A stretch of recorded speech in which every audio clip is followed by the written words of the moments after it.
మగువా మగువా కార్యక్రమానికి స్వాగతం. ఇవాల్టి కార్యక్రమంలో భాగంగా మనతో పాటు టీపీసీసీ ఉపాధ్యక్షురాలు ఝాన్సీ రెడ్డి గారు ఉన్నారు. ఎక్కడో ఖమ్మంలో పుట్టి, తెలంగాణలోని ఖమ్మంలో పుట్టి, అమెరికా వెళ్ళి అక్కడ ఎన్నో వ్యాపారాలు చేసి, ఎన్నో సేవా కార్యక్రమాలు చేసి, మళ్ళీ పొలిటీషియన్గా ఇప్పుడు రాణిస్తూ ఉన్నారు. అసలు ఎక్కడ అమెరికా, అక్కడ చేసిన వ్యాపారాలు ఏంటి, ఎందుకు పొలిటీషియన్గా మారాల్సి వచ్చింది, పొలిటీషియన్గా మారిన తర్వాత తన లైఫ్ ఎలా ఉండింది, తన జర్నీ ఎలా ఉండింది, అసలు ఏం చేయాలని పొలిటీషియన్గా మారారు, ప్రజలకు ఎంతవరకు ఆమె ఏవైతే చేయాలనుకుంటున్నారో అవన్నీ చేయగలుగుతున్నారా, మరి ఏమేమి హర్డిల్స్ ఫేస్ చేస్తున్నారు, మొత్తం మాట్లాడి తెలుసుకుందాం. నమస్కారం మేడం. థ్యాంక్ యూ శిలా. ఈ చేస్తున్న సేవా కార్యక్రమాలు ఒక పదవి అధికారం ఉంటే ఇంకా బాగా చేయగలరు అని ఎవరైనా మిమ్మల్ని ప్రోత్సహించడం వల్ల ఇలా వచ్చారా? సో దాన్ని ఒక్కోసారి అంటారు కదా, బ్లడ్లో ఉంటే ఇట్ సమ్టైమ్స్ ఇట్ స్పార్క్స్ అని. ఏ టైంలో అయినా connect that could be the reason. And అక్కడ ఏంటంటే because of social service we had a lot of banking also, అంటే ఓట్ బ్యాంకింగ్. సో చాలా మంది పోటీ చేయడం జరిగింది వైస్ ప్రెసిడెంట్గా. సో మీరు ఆ పోటీని ఎలా తట్టుకోగలిగారు? అండ్ మామూలుగా పోటీ ఉండడం వేరు, ఒక మహిళకు పోటీ ఉండడం వేరు. అంతకుముందే బ్యాడ్ ఎక్స్పీరియన్స్ ఉంది. సో మనం ఎంట్రీ ఇస్తున్నాం, ప్రజలు కోరుకుంటున్నారు మార్పు, ఓకే, కానీ మనకి ఎంతవరకు సపోర్ట్ ఉంటుంది, మనం దీంట్లో రాణించగలమా, అసలు వచ్చిన తర్వాత కూడా ప్రజలకు మనం చేయాలనుకునే చేయగలమా, ఒకవేళ నేను ఇది లేకుండానే సేవ బాగా చేసేదాన్నేమో అని ఇలా చాలా రకాల స్ట్రగుల్స్, ఆలోచనలు మీకు వచ్చి ఉంటాయి. సో ఆ టైంలో మీ ఆలోచన విధానం ఎలా ఉండింది పోటీ చేసేటప్పుడు కావచ్చు? అంటే ఒకటి, పోటీ చేయాలని ఫస్ట్ నేనే రావటం జరిగింది. సో నాకు మన పౌరసత్వం టయానికి రాలేదు. రాకపోవటం వల్ల వీక్ బిఫోర్ ద నామినేషన్ మా చిన్న కోడల్ని రావాల్సి వచ్చింది. ఎందుకంటే మా ఫ్యామిలీలో తను ఒక్కతే ఇండియన్స్ పౌరసత్వం ఉన్న అమ్మాయి. ఓకే. సో కథవాళ్ళందరూ అమెరికన్ సిటిజన్స్. సో తను తీసుకురావాల్సి వచ్చింది. తను తీసుకొచ్చిన తర్వాత కూడా ఏమైపోయిందంటే, గెలవక ముందు లాస్ట్ 30 years ఏ సేవలు చేసినా ఎవరు కూడా నన్ను ప్రోటోకాల్ ఉందా, లేకపోతే నీ ఇక్కడేమో అవసరమని ఎవరు అడగలేదు. అవసరం లేదు కూడా, అప్పుడు అవసరం కూడా లేదు. కానీ గెలిచిన తర్వాత మా ఎమ్మెల్యే గారు మా కోడలు, which she has the power, she has the title. But at the same time జనాలు కూడా నాకంటే నా ఫేస్ వాల్యూ ప్లస్ ఇప్పుడు నా వాళ్ళు ఉన్నారు కాబట్టి I have to slowly inject public in to her. So అదొకటి. ఇంకోటి ఏంటంటే, ఇప్పుడు ఐ ఫీల్ దట్ సర్వీస్ చేయటానికి పదవులు అవసరం లేదు, మంచి పని చేయడానికి పదవులు అవసరం లేదు. బట్ పదవులు లేకుండా కూడా చేయొచ్చు. కాకపోతే ఏంటంటే, ఆపోజిషన్లోని వాళ్ళైనా కానీ నీకేం ప్రోటోకాల్ ఉంది, నీకే పదవులు ఉందని నువ్వు ఉంటున్నావు, నీకే పదవి ఉందని నువ్వు చేస్తున్నావు, నువ్వు ఇక్కడికి ఎందుకు రావాలి, అక్కడికి ఎందుకు రావాలని విమర్శలు ఎదుర్కొన్నావు. కానీ ఇప్పుడు ఈ పదవి అనేది, ఈ ప్రోటోకాల్ అనేది దానికే తప్పితే సేవ చేయటానికైతే కాదు.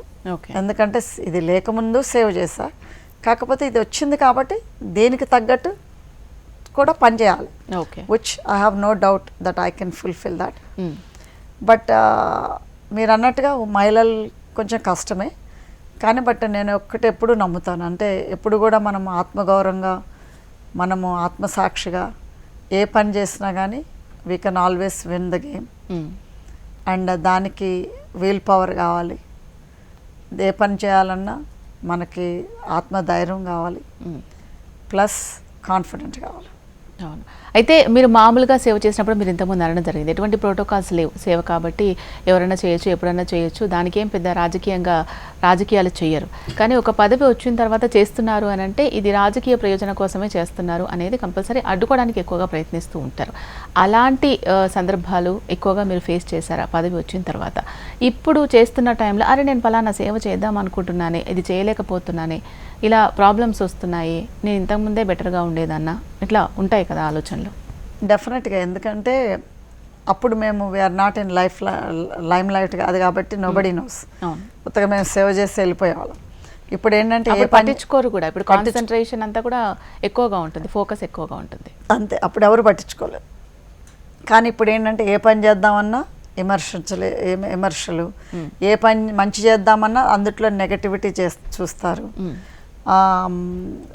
అంటే వాళ్ళు చూసే దాన్ని బట్టి ఏదో పచ్చకామలోకి లోకం అంతా పచ్చగా అన్నట్టు they have a negative mind and they look at everything negativity. And ఇప్పుడు ఏది చేసినా కానీ పొలిటికల్గా ఏమి బెనిఫిట్ అవుద్దని వీళ్ళు చేస్తున్నారు అనే విమర్శలే తప్పితే అయ్యో 10 మందికి పనికి వస్తుంది, వీళ్ళని ఇబ్బంది పెట్టడం ఎందుకు అనేది ఉండదు వీళ్ళకి. అంటే ఇదంటారు చూడ, అమ్మ పెట్టదు అడుక్కొని తిన్నట్టుంది వీళ్ళది. అంటే వీళ్ళు చేయరు, చేసేవాళ్ళని చేయరు. అవును. ఇప్పుడు మనకు ఇక్కడున్న రాజకీయాలకి అమెరికా రాజకీయాలకి తేడా ఏంటి? అక్కడ కూడా మీరు చాలా ఇయర్స్ ఉన్నారు. సో అక్కడ పాలిటిక్స్కి ఇక్కడ పాలిటిక్స్కి తేడా ఏంటి? ఎటువంటి చేంజెస్ రావాలి అని మీరు అనుకుంటున్నారు? అంటే అక్కడ పాలిటిక్స్ ఏమో స్ట్రేట్ పాలిటిక్స్ ఉంటాయి, ఇక్కడేమో ఎస్ అంటే నో, నో అంటే ఎస్ అన్నట్టు ఉంటుంది. లోపల ఒకటి బయట ఒకటిలా. So it's like grey lines ఎక్కువ ఉంటాయి you know, no yes or no కంటే. అక్కడ ఏంటంటే స్ట్రేట్ పాలిటిక్స్. ఓకే. అండ్ ఒకళ్ళ మీద ఒకళ్ళకి ఏముండదు, ఎందుకంటే when you have a post you fill the post and నువ్వు బెటర్ చేస్తున్నావా లేదా నీ పోస్ట్లు అనేది. ఇక్కడ ఏమవుతుందంటే చాలామంది, అంటే నాకు అఫ్ కోర్స్ నేను వచ్చి 2 years అయింది పొలిటికల్లోకి, బట్ 2 years నుంచి చూసింది ఏంటంటే, అంటే జనరల్ సెట్ ఆఫ్ మైండ్ ఎట్లా ఉంటుందంటే, నేను బాగుపడపోయినా పర్వాలేదు కానీ ఎదుటోడు బాగుపడద్దు అనే ఉద్దేశంతో ఎక్కువ మంది ఉంటారు.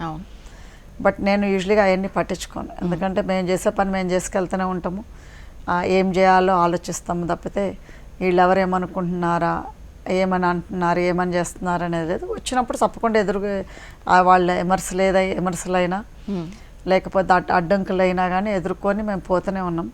యూ కెన్ సీ లాస్ట్ 2 yearsలో పాలకుర్తిలో against sitting MLA for 7 terms plus ఈయన ఒక minister. It's not easy but we overcome all those hurdles. So అదనేది మనం ఎట్లా చేయగలుగుతాము, ఎట్లా ప్లానింగ్ వేసుకుంటాం అనే దాన్ని బట్టే ఉంటుంది. బట్ ఐ థింక్ అన్నిటికంటే కూడా you have to have a guts and focus and plus ఆ విల్ పవర్. మరి పాలకుర్తి ప్రజల కోరిక మేరకు మీరు పాలిటీషియన్గా మారడం జరిగింది. సో వచ్చిన తర్వాత వాళ్ళు ఏం ఎక్స్పెక్ట్ చేస్తున్నారు మీ దగ్గర నుంచి? వారు ఏమైతే ఎక్స్పెక్ట్ చేస్తున్నారో అది ఫుల్ఫిల్ చేయడానికి మీకు సరిపోయిందా టైము? అంటే వస్తూనే ఉంటాయి ప్రాబ్లమ్స్ అన్నీ కూడా, ఎప్పటికప్పుడు కొత్తవి వస్తూనే ఉంటాయి, దాన్ని రెక్టిఫై చేసుకుంటూ ముందుకు వెళ్తూ ఉంటాం. సో వాళ్ళు ఏం ఎక్స్పెక్ట్ చేస్తున్నారు? అంటే ఇప్పుడు మేమున్నది Congress party. Of course Congress party మీద చాలా ఎక్స్పెక్టేషన్స్ ఉన్నది వాళ్ళకి, ఎందుకంటే అంత పెద్ద మెజారిటీ తోటి మొత్తం స్టేట్లోనే కాంగ్రెస్ పార్టీ గెలిపించారు. మళ్ళీ మమ్మల్ని కూడా 48,000 మెజారిటీ తోటి గెలిపించారు మా ఎమ్మెల్యే గారిని అని అంటే of course they have a lot of expectations. But ఆ ఎక్స్పెక్టేషన్స్ అన్నీ కూడా ఫుల్ఫిల్ అవ్వాలంటే ఇట్ టేక్స్ టైం. ఇప్పుడు కాంగ్రెస్ పార్టీ అనేది అధికారంలోకి వచ్చింది 1.5 సంవత్సరం. ఈ 1.5 సంవత్సరంన్నరని 10 yearsకి కంపేర్ చేయతవ్వదు. ఎందుకంటే ఇప్పుడు 1.5 సంవత్సరంలోనే మా ముఖ్యమంత్రి గారు రేవంత్ రెడ్డి గారు అనుకున్నవన్నీ కూడా కొన్ని ఫిల్ చేయలేకపోయారు, అంటే ఎందుకంటే 1.5 సంవత్సరంన్నరే కాబట్టి. కానీ చేసిన వాగ్దానాల కంటే కూడా కొన్ని ఇచ్చారు. లైక్ ఫర్ ఎగ్జాంపుల్ సన్న బియ్యం, అది ఈరోజు ఉన్నవాడు ఏం బియ్యం తింటాడో టేబుల్ మీద అదే బియ్యం లేని వాళ్ళు కూడా తింటున్నారు. సో అదనేది ఇచ్చింది కాంగ్రెస్ పార్టీ. ప్లస్ ఇప్పుడు మనకి అన్ని ఇంప్లిమెంటేషన్ చేయడానికి టైం పడుతుంది. ఇంకోటి ఏంటంటే ఇంత అప్పుల్లో ఉన్న రాష్ట్రాన్ని తీసుకొని కాంగ్రెస్ పార్టీ అధికారంలోకి వచ్చేసరికల్లా ఎన్ని వేల కోట్లు అప్పులు ఉన్నాయో మీ అందరికీ తెలుసు ప్రపంచకానికి. సో అన్ని అప్పుల్లో ఉన్నా కానీ రుణమాఫీ, సన్నబియ్యం, మళ్ళీ ఆరోగ్యశ్రీ 5 లక్షల నుంచి 10 లక్షల వరకు, మళ్ళీ ఇప్పుడు ఇవన్నీ కూడా ఇంప్లిమెంటేషన్ అవుతున్నాయి. మహిళలకి బస్ ఎక్కాలని అంటే డబ్బులు పెట్టుకొని ఎక్కాల్సిన రోజుల్లో ఇప్పుడు ఆధార్ కార్డు పెట్టుకొని ఎక్కుతున్నారు. సో మళ్ళీ బస్సు ఓనర్స్గా చేశారు కాంగ్రెస్ పార్టీ మహిళల్ని. సో ఇలాంటి మహిళలకి పెద్దపీట వేసిన పార్టీ ఉందంటే కాంగ్రెస్ పార్టీ. పేదవాళ్ళని ఆదుకున్న పార్టీ ఏదైనా ఉందంటే కాంగ్రెస్ పార్టీ. ఇది ఇప్పుడు కాదు, ఆ రోజు రాజశేఖర రెడ్డి గారు ఉన్న దగ్గర నుంచే ఉన్నది. సో ఇవన్నీ ఫుల్ఫిల్ చేయడానికి టైం పడుతుంది, బట్ స్లోగా ఒక్కొక్కటి చేసుకుంటూ వస్తూనే ఉన్నారు. బట్ జస్ట్ లైక్ పోయిన గవర్నమెంట్కి ఎంత టైం ఇచ్చారో అదే విధంగా ఈ గవర్నమెంట్కి కూడా టైం ఇచ్చి చూడండి, అప్పుడు ఫుల్ఫిల్ చేస్తారా లేదా అని మీకే తెలుస్తుంది కదా. ఓకే. సో ఈయన తప్పుల్లో ఉండి కూడా చేయటం అంటే ఇట్స్ నాట్ అ జోక్. మీరు రాకముందు పాలకుర్తి ఎలా ఉండింది, మీరు వచ్చిన తర్వాత ఎలా ఉండింది, దాన్ని ఏం చేయాలనుకుంటున్నారు, ఎలా డెవలప్ చేయాలనుకుంటున్నారు, మీ విజన్ ఏంటి? డెఫినెట్గా అంటే ఇప్పుడు నేను ఒకటే చెప్పాను, నెక్స్ట్ ఈ టర్మ్స్ లోపల డెఫినెట్గా we are going to bring certain industry to the Palakurthi to create jobs. But again it takes time. But మహిళలకి స్కిల్ డెవలప్మెంట్ అనేది మేము స్టార్ట్ చేసాము. సో అది సెంటర్ స్టార్ట్ చేసిన తర్వాత అది బికాజ్ ఆ లోకల్ కొంతమంది that has nothing to do with our constituency అది కోర్టులో వేయడం జరిగింది. సో తప్పకుండా దాన్ని అయిన తర్వాత తప్పకుండా స్కిల్ డెవలప్మెంట్ కంటిన్యూ చేస్తాం. సో పర్మిషన్లు కూడా వస్తాయి, వచ్చిన తర్వాత తప్పకుండా స్టార్ట్ చేస్తాం. బికాజ్ అందుట్లో మహిళలకు కూడా ఇప్పుడు బ్యూటీ కానీ లేకపోతే నర్సింగ్ కానీ సో ఇలాంటివన్నీ కూడా తప్పకుండా చేస్తాం. కాకపోతే ఏంటంటే మమ్మల్ని రాజకీయంగానే ఇబ్బంది పెడుతున్నారు, రోజు ఎదుర్కోవటమే సరిపోతుంది. సో సేవా కార్యక్రమాల్లో కాన్సన్ట్రేషన్ చేయటానికంటే కూడా ఈ మమ్మల్ని ఆపోజిషన్ పార్టీ కానీ విత్ ఇన్ మా పార్టీలో కోవెట్లను కట్టుకొని వాళ్ళతోటి చేపించటం కానీ జరుగుతున్నది. సో తప్పకుండా ఇప్పుడు ఈ లోకల్ బాడీ ఎలక్షన్స్ అయిపోయిన తర్వాత we are going to focus on that more. Yeah, మరి స్థానిక సంస్థల గురించి, స్థానిక సంస్థల ఎన్నికల గురించి మీరు మాట్లాడారు కాబట్టి అవకాశాలు ఉన్నాయా, మీకు కాన్ఫిడెన్స్గా ఉన్నారా మీరు? We are working hard. అంటే మేము విలేజ్లోనే ఆల్మోస్ట్ పాలకుర్తిలోనే వారానికి మినిమం 5 days ఉంటున్నాము. ఇద్దరం అత్తా కోడలు ఇద్దరం కూడా తిరుగుతూనే ఉన్నాము, ప్రజల్లో ఉంటున్నాము ఎక్కువ. సో ప్రజలకు ఏది కావాలన్నా చేసి పెడతా ఉన్నాం. సో తప్పకుండా మాకు ప్రతి ఒక్క సర్పంచులు, ఎంపీపీలు, ఎంపీటీసీలు, జెడ్పీటీసీలు గెలిపించుకుంటామనే నమ్మకం కూడా ఉంది. సో తప్పకుండా విజయం మాదే. మరి ఇద్దరు పొలిటీషియన్స్గా ఉన్నారు, మీ అత్తా కోడల మధ్య బాండింగ్ ఎలా ఉంటుంది అసలు? తప్పకుండా బాగుంటుందండి. అంటే ఇప్పుడు ఏ అత్త అయినా కానీ కోడల్ని బిడ్డలాగా చూసుకుంటే బిడ్డే అవుతుంది, ఏ కోడలు కూడా అత్తని అమ్మలాగా చూసుకుంటే అమ్మే అవుతుంది. అది బాండింగ్ అనేది ఉంటుంది. ఎందుకంటే ఇప్పుడు మేము పొలిటికల్లో రావటంతో బాండింగ్ కాదు కదా, అంతకుముందు కూడా మేము అత్తా కోడలమే. సో అత్తా కోడలం బాండింగ్ వేరే ఉంటుంది, యాజ్ అ ఇన్ఛార్జ్గా తన ఎమ్మెల్యేగా బాండింగ్ వేరే ఉంటుంది. సో యాజ్ అ ఇన్ఛార్జ్గా నేను పార్టీ పనులు చూసుకుంటా, తను యాజ్ ఎమ్మెల్యేగా తన డెవలప్మెంట్ అధికారపూర్వకంగా పనులు. సో మళ్ళీ అక్కడికిక్కడికి మినిస్టర్ల దగ్గరికి వెళ్ళి మనకి ఈ తీసుకురావటం నిధులు, ఆ నిధులు తీసుకురావటం తనకు అది సరిపోతుంది. మళ్ళీ అధికారులతోటి మీటింగ్లు అవి ఇవన్నీ తనకు అది సరిపోతుంది. నేను పార్టీలో ఏదున్నా కానీ పార్టీ థింగ్స్ అన్ని నేను చూసుకుంటాను. So we have a very good understanding. So ఏదున్నా కానీ బట్ మేము నైట్ డిస్కస్ చేసుకుంటాం, ఇద్దరం ఒకే మాట మీద ఒకే డైరెక్షన్లో వెళ్తాం. ఓకే. సో అది సో మీ మాటల్లో మాత్రం మీ ఇద్దరి మధ్య మంచి కమ్యూనికేషన్ బాండింగ్ ఉందని అర్థమవుతోంది, కానీ అత్తా కోడళ్ళ మధ్య బాండింగ్ సరిగా లేదు అనే ప్రచారం జరుగుతోంది. ఎందువల్ల అంటే ఇప్పుడు వీళ్ళకి ఏదో ఒకటి కావాలి కదా మసాలా మాట్లాడుకోవడానికి. సో అది అనేది ఆపోజిషన్ లీడర్లు ప్లస్ ఆపోజిషన్ పార్టీ కూడా కొంతమందిని మా పార్టీలో వాళ్ళని తీసుకొని ఆ పని చేపిస్తుంది కావాలంటారా? సో ఎందుకంటే వీళ్ళకి ఏంటంటే ఇప్పుడు వేరే విమర్శలు లేవు మా మీద చేయటానికి. ఈ అత్తాకోడలు అంటము ప్లస్ ఏదో కమర్షియల్ పెట్టి నన్ను అమెరికా పంపిస్తే వీళ్ళకి ఏంటంటే ఈజీగా ఉంటుంది పాలకుర్తిలో నెక్స్ట్ అడుగు పెట్టడానికి. ప్లస్ ఇప్పుడు మా పార్టీలో ఉన్న వాళ్ళకి అధికారంగా పట్టు దొరుకుతుంది అని వీళ్ళు అనుకుంటున్నారు. కానీ బట్ నా కోడలు చిన్న వయసు అయినా కానీ మా ఎమ్మెల్యే గారు చిరతపుల్ లాంటిది. సో వాళ్ళకి చిరతపుల్లాగా చెండాడుతుంది అనేది తెలియట్లేదు. ఓకే. కాకపోతే ఏంటంటే నేనుండి కాపాడుతాను అన్నాను కాబట్టి నేను తప్పకుండా ఉంటాను, పాలకుర్తి ప్రజలను కాపాడుతాను, ఎమ్మెల్యే గారిని కాపాడుకుంటాను. ఎందుకంటే ఎమ్మెల్యే గారు కూడా నేను ఉంటా అంటేనే తను వచ్చింది నాకు. ఎందుకంటే ఇప్పుడు నేను మాట ఇచ్చాను కాబట్టి పాలకుర్తి ప్రజలకి తను సాక్రిఫైస్ చేసి ఆ ఏజ్లో 26 yearsకే తను బికెమ్ ఎమ్మెల్యే. చాలామంది ఆ ఏజ్కి ఇండియా నుంచి అమెరికా పోయి ఆ లగ్జరీ లైఫ్ని అనుభవించాలనుకుంటారు, కానీ చాలామంది అలాంటి లైఫ్ని వదిలిపెట్టి ఇండియాకి రావాలని అనుకో. కానీ నా కోడలు అత్త ఇచ్చిన మాటకి తను అత్త కోసం వచ్చి నిలబడ్డది. సో తనకి నా కోసం నేను ఇచ్చిన మాట కోసం తను నిలబడ్డప్పుడు తను నేను కాపాడుకోవటం నా బాధ్యత. సో అలాంటప్పుడు తను సాక్రిఫైస్ చేసింది నా కోసం, ప్రజల కోసం నేను సాక్రిఫైస్ చేశాను. సో మాది సాక్రిఫైస్ కుటుంబం తప్పితే మాదేమీ దాచుకొని దోచుకునే కుటుంబం కాదు. ఇవన్నీ చూస్తున్నప్పుడు మామూలుగా పొలిటీషియన్స్ అంటేనే వ్యక్తిగత విమర్శలు ఎక్కువగా చేస్తూ ఉంటారు. అండ్ ఒక మహిళ ఇద్దరు ఇక్కడ ఎదుగుతున్నారు, రాణిస్తున్నారు, మంచి పేరు వస్తుంది, మంచి కార్యక్రమాలు చేస్తున్నారంటే తప్పకుండా వ్యక్తిగత విమర్శలు వస్తాయి. సో ఇలాంటి వ్యక్తిగత విమర్శలు వచ్చినప్పుడు మీకు ఏమనిపిస్తుంది, ఎలా వాటిని ఎదుర్కోగలుగుతున్నారు? అంటే ఇది డిఫ్రేమ్ చేయడానికి విమర్శలు చేస్తున్నారు బాగా. ఎందుకంటే వాళ్ళకి ఇంకా వేరే పొలిటికల్గా ఎదుర్కొనే దమ్ము, ధైర్యము, సత్తా లేదు. నేను చెప్పేది ఒకటే, దమ్ము ధైర్యం ఉంటే పొలిటికల్గా ఎదుర్కోవాలి, పర్సనల్గా కాదు. సో పర్సనల్గా వాళ్ళు ఎదుర్కోవటం మొదలు పెడితే అంతకంటే ఎక్కువ నా దగ్గర ఉన్నాయి. అది కూడా తప్పకుండా మమ్మల్ని కనుక ఇట్లనే ఇబ్బంది కనుక పెడితే అవి కూడా రిలీజ్ చేయాల్సి వస్తుంది ఆపోజిషన్ పార్టీల మీద. ప్లస్ ఎవరైతే మా పార్టీ నుంచి వాళ్ళ చేతులు కలిపి చేపిస్తున్నారో వాళ్ళ మీద కూడా రిలీజ్ చేసే రోజు తొందరలోనే వస్తుంది. ఓకే, ఇక పాలకుర్తి నియోజకవర్గానికి సంబంధించి మాట్లాడుకున్నట్లయితే ఇప్పటి వరకు పాలకుర్తి నియోజకవర్గానికి ఎన్ని నిధులు మీ ద్వారా మీరు తీసుకురాగలిగారు?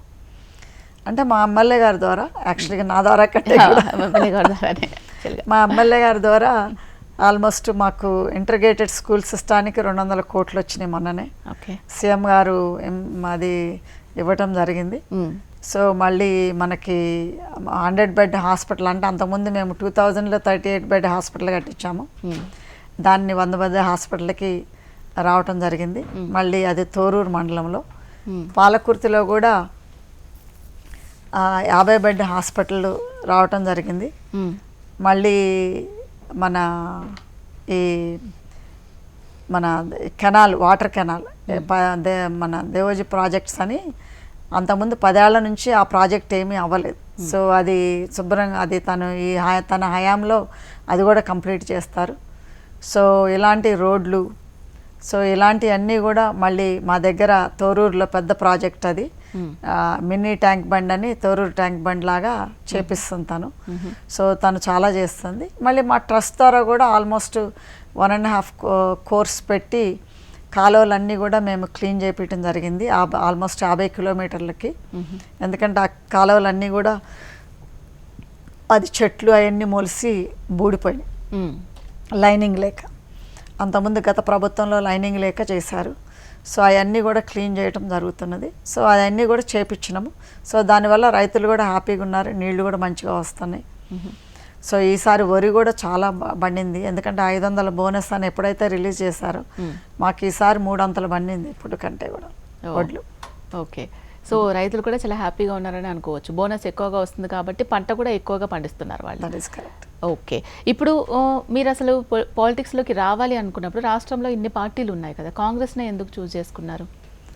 అంటే కాంగ్రెస్ పార్టీ అనేది ఎప్పుడు కూడా, అంటే నా చిన్నతనం నుంచి కూడా యాజ్ అ చైల్డ్గా నేను పెరిగిన పార్టీ. ఎందుకంటే మా ఫాదర్ నేను పొలిటికల్లో ఉన్నారని చెప్పాను కదా, తను పొలిటికల్గా ఉన్నప్పుడు కాంగ్రెస్ పార్టీ, అప్పుడు ఆవు దూడనే ఉండేది, అస్తం గుర్తు కంటే కూడా ఒరిజినల్ కాంగ్రెస్ పార్టీ. సో అట్లా చూసి పెరిగాము. ప్లస్ ఇందిరాగాంధీ గారు is always my role model. Because ప్రతి ఇళ్లల్లో అప్పుడు గాంధీ గారిది, ఇందిరాగాంధీ గారిది బొమ్మ ఫోటోలు తప్పకుండా ఉండేవి. అంటే స్కూల్స్లో కానీ ఇళ్లల్లో కానీ, స్పెషలీ పాలిటిషియన్ ఇళ్లల్లో అయితే తప్పకుండా ఉండేది ఆ రోజుల్లో. So I grown up seeing her in the picture, and she was iron lady, and I think women has to be like her. ఎందుకంటే బోల్డ్ అండ్ అగ్రెసివ్, దేనికి తొనకుండా, బెదరకుండా, కదలకుండా, సునామీ వచ్చినా కానీ తను షేక్ అయ్యేది కాదు. అట్లా మహిళ అంటే పాలిటిక్స్లో ఈరోజు అట్లా ఉంటేనే మనం ముందుకు పోగలుగుతాం. ఓకే, మీరు తెలంగాణ రాష్ట్రం ఏర్పడిన తర్వాత కేసీఆర్ని చూసాం, ఇప్పుడు రేవంత్ గారిని చూస్తున్నాం. ఎవరి పాలన ఎలా ఉండింది, బెస్ట్ సీఎం ఎవరు, బెస్ట్ లీడర్ ఎవరు అని అంటే మీరేం చెప్తారు? అంటే అఫ్కోర్స్ మనం తెలంగాణ వచ్చిన తర్వాత మా కాంగ్రెస్ పార్టీ సీఎం గారు, ఫస్ట్ సీఎం గారు రేవంత్ రెడ్డి గారు. సో అఫ్కోర్స్ రేవంత్ రెడ్డి గారు is best CM so far that Telangana had. Okay, so జనరల్గా తెలంగాణ రాష్ట్ర సాధన కోసం ఎంతో కృషి చేశారు KCR, and the best leader అని చాలామంది అనుకుంటూ ఉంటారు. సో తెలంగాణ రాష్ట్ర సాధనకు సంబంధించి మాట్లాడుకున్నట్లయితే ఏం చెప్తారు కేసీఆర్కి సంబంధించి? అంటే ఇప్పుడు కేసీఆర్ గారు ఒక్కరే చేయలేదు కదా, రాష్ట్రాన్ని తీసుకురాలేదు కదా. ఎంతోమంది అమరవీరులు ప్రాణాలు బలి అయితే తెలంగాణ వచ్చింది. ఎంతోమంది పోరాడితే మన తెలంగాణ వచ్చింది.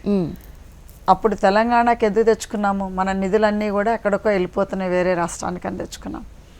సో మరి అదే మన ఆనాడు బంగారు తెలంగాణ కావాలని తెచ్చుకున్నాం. కానీ ఇది ఫ్యామిలీ తెలంగాణ అయిపోయింది కదా. ఆఖరికి ఫ్యామిలీ తెలంగాణ అయిపోయింది, ఫ్యామిలీ పాలిటిక్స్ అయిపోయింది. మళ్ళీ ఒరిజినల్గా ఎవరైతే అయ్యారో అంటే చేశారో తెలంగాణ కోసం వాళ్ళెవరూ పిక్చర్లో లేకుండా పోయారు. ఈవెన్ ఇప్పుడు మన ఉద్యమకారులు కూడా వాళ్ళందరూ కూడా దూరం అయిపోయారు పార్టీకి.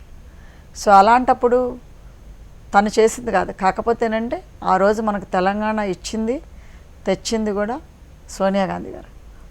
సో ఆనాడు ఇచ్చింది కూడా కాంగ్రెస్ పార్టీని. సో ఆనాడు కాంగ్రెస్ పార్టీలో లీనం అవుతానంటేనే ఆ రోజు కాంగ్రెస్ ఇంతమంది బలైపోతున్నారని సోనియా గాంధీ గారు చూడలేక ఆ ఆత్మఘోష, ఆ తల్లులు ఘోష, ఆ తల్లులు అంటే బాధ చూడలేక తను ఆ రోజు సోనియా గాంధీ గారు తెలంగాణ ఇవ్వటం జరిగింది. దానికి క్రెడిట్ ఏంటంటే అప్పుడు సీఎం కేసీఆర్ గారు అయ్యారు కాబట్టి తనకు క్రెడిట్ లభింది ఇప్పుడు. అంతేగాని కేసీఆర్ గారికే తెలంగాణ అంటే తెలంగాణ బిలాంగ్స్ టు కేసీఆర్, లేకపోతే తెలంగాణ తీసుకొచ్చిందే కేసీఆర్ అంటే మాత్రం అది యాక్సెప్టెన్స్ కాదు. ఎందుకంటే ఎంతోమంది కృషి చేస్తేనే ఈరోజు మనకు తెలంగాణ వచ్చింది. కరెక్ట్. మరి కాంగ్రెస్ పార్టీ గురించి మనం మాట్లాడుకున్నట్లయితే గ్రూప్ రాజకీయాలు ఎక్కువగా ఉంటాయి, పార్టీలోనే ఉన్న వాళ్ళ మధ్య సరిగా పొసగదు అని అంటూ ఉంటారు. వాస్తవమేనా? ఆ గ్రూప్ రాజకీయాల్ని ఎలా తట్టుకుంటున్నారు? నిజంగానే ఉండుంటే అంటే గ్రూప్ అనేది కంటే కూడా ఇప్పుడు డిపార్ట్మెంట్స్ వేరు. ఇప్పుడు హైదరాబాదు మన సీఎం గారు మన కథం మినిస్టర్స్ ఉన్నా కానీ సో ఇది నేషనల్ పార్టీ కాబట్టి everything is handle by Delhi అధిష్టానం. సో అధిష్టానం నుంచి ఇప్పుడు ఇక్కడ లోకల్ పార్టీ అనుకోండి, ఇప్పుడు ఈ నలుగురే డిసిషన్ తీసుకునేవాళ్ళు, ఈ ఫ్యామిలీ నలుగురే. ఇప్పుడు ఇది నేషనల్ పార్టీ కాబట్టి బట్ ఇట్స్ అధిష్టానం కూడా ఉంటుంది. But it is a Congress party. Congress is a very liberal party. It is not a tightly controlled party. Definitely everybody has the స్వతంత్రం అండ్ స్వేచ్ఛ. But that doesn't mean groups ఉన్నాయని అనుకోవటానికి లేదు. ఎందుకంటే just like I said departments వేరు. ఇప్పుడు కొన్ని things అధిష్టానం నుంచి రావాలి, కొన్ని things are handle by here. So local మన స్టేట్ పార్టీకి నేషనల్ పార్టీకి డిఫరెన్స్ ఉంటుంది. ఇప్పుడు మీరు బీజేపీని చూసేటట్టయితే బీజేపీ కూడా they follow the same rules and policy. So I don't think that is a right judgement to make it's a groupism అనేది. ఓకే. మరి ఇన్ని రోజులు దయాకర్ రావుని గెలిపించడం జరిగింది, ఇప్పుడు ఎందుకు ఓడించారు? రీజన్ ఏంటి అంటే ఏం చెప్తారు? అంటే గెలిపించడం అంటే ఏమున్నది అంటే ఇప్పుడు మేము లోకల్లో స్వచ్ఛంగా సేవ చేసేవాళ్ళం కాబట్టి మేము పాలకుర్తిలోనే కాదు వేరే దగ్గర ఎక్కడ చేసినా కానీ వి నార్మలీ ఇన్వాల్వ్డ్ లోకల్ పాలిటిషియన్స్. అంటే ఇప్పుడు లోకల్లో ఎమ్మెల్యే గారు కానీ కలెక్టర్ గారు కానీ సర్పంచ్లు కానీ ఎవరున్నా కానీ వాళ్ళని ఇంక్లూడ్ చేస్తాము. కాకపోతే అంటే ఎవరున్నా కానీ వాళ్ళతోటి పని చేయాల్సిందే. ఎందుకంటే ఇప్పుడు స్వచ్ఛంగా సేవ చేసినంత మాత్రాన మనము ఓవర్టేక్ చేయలేం లోకల్ పాలిటిషియన్స్ తోటి. ఎందుకంటే వాళ్ళు ఒప్పుకొని వాళ్ళు రాగలిగితేనే మనం చేయగలుగుతాం. ఎందుకంటే వాళ్ళ definitely that constituency belong to them because when they are ruling the party. So అలాంటప్పుడు మేము డెఫినెట్లీ మేము చేసాం కాబట్టి అక్కడ లోకల్ పాలిటిషియన్ తను కాబట్టి మేము గెలిపించిందేం లేదు. మాకు ఓట్ బ్యాంకింగ్ ఏదైతే ఉందో వాళ్ళకి ఇవ్వమని చెప్పేవాళ్ళం. ఎందుకంటే తనతోటి డీల్ చేసేవాళ్ళం కాబట్టి, తను సిట్టింగ్ ఎమ్మెల్యే కాబట్టి. సో అంతేగాని మేమేదో పర్టికులర్గా వెళ్ళి తన క్యాంపెయిన్ చేసింది మేము ఏనాడు లేదు. కాకపోతే అంటే తనొక్కరే మనం డీల్ చేస్తున్నాం కాబట్టి తను తెలుసు కాబట్టి చేయించాం అంతే. ఓకే. అంతేగాని పర్టికులర్గా వేరే వాళ్ళు నిల్చుంటే మేమేదో తన్నే గెలిపించాలని క్యాంపెయినింగ్ అయితే పోయింది కాదు. బట్ బికాజ్ లోకల్లో మనం స్వచ్ఛంగా సేవ చేసినప్పుడు కొన్ని ఆబ్లిగేషన్స్ ఉంటాయి. Definitely we support local politicians. Okay. ఒక మహిళగా మీరు ఉన్నారు పొలిటీషియన్గా అని అంటే మీ మీద ఎక్స్పెక్టేషన్స్ మహిళలకు ఇంకా ఎక్కువగా ఉంటాయి. నియోజకవర్గంలో ఉన్న వాళ్ళందరూ సమానమే, అందరూ అభివృద్ధి చెందాల్సిందే. కానీ మహిళలు ఇప్పుడిప్పుడే ముందుకొస్తున్నారు, అన్ని రంగాల్లో విస్తృతంగా వ్యాప్తి చెందుతున్న నేపథ్యంలో ఇంకా కొంతమంది బయటికి రావడానికి ఆలోచిస్తూ ఉన్నారు.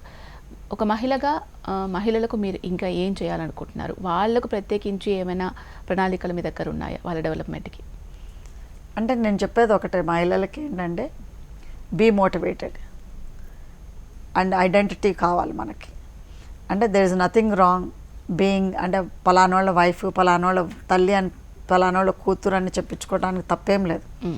బట్ దాంతో పాటుగా మనకు ఒక సొసైటీలో ఐడెంటిటీ కావాలి, మన ఇండివిజువాలిటీ కావాలి.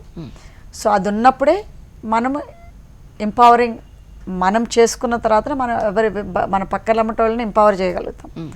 అది ఎంపవర్ చేసేది ఉండాలి అని అంటే మనం ఎంపవర్ చేసుకోవాలి. మనం ఎంపవర్ చేసుకోవాలనంటే మనకి బయటికి వెళ్ళాలి, 4 గోడల మధ్య కూర్చుంటే కాదు. బట్ బయటికి వెళ్ళినా కానీ we need to be focused. Plus దానికి అది చేయాలి అని అంటే మనకి విల్ పవర్ కావాలి, ప్లస్ కాన్ఫిడెంట్ కావాలి. ఆ కాన్ఫిడెంట్ అనేది వెరీ ఇంపార్టెంట్. అందుకోసం నేను చాలామంది మహిళలు చెప్తా, even if you don't need money, you work out side. ఎందుకంటే అది కాన్ఫిడెంట్ని బిల్డ్ చేస్తుంది ఉమెన్కి.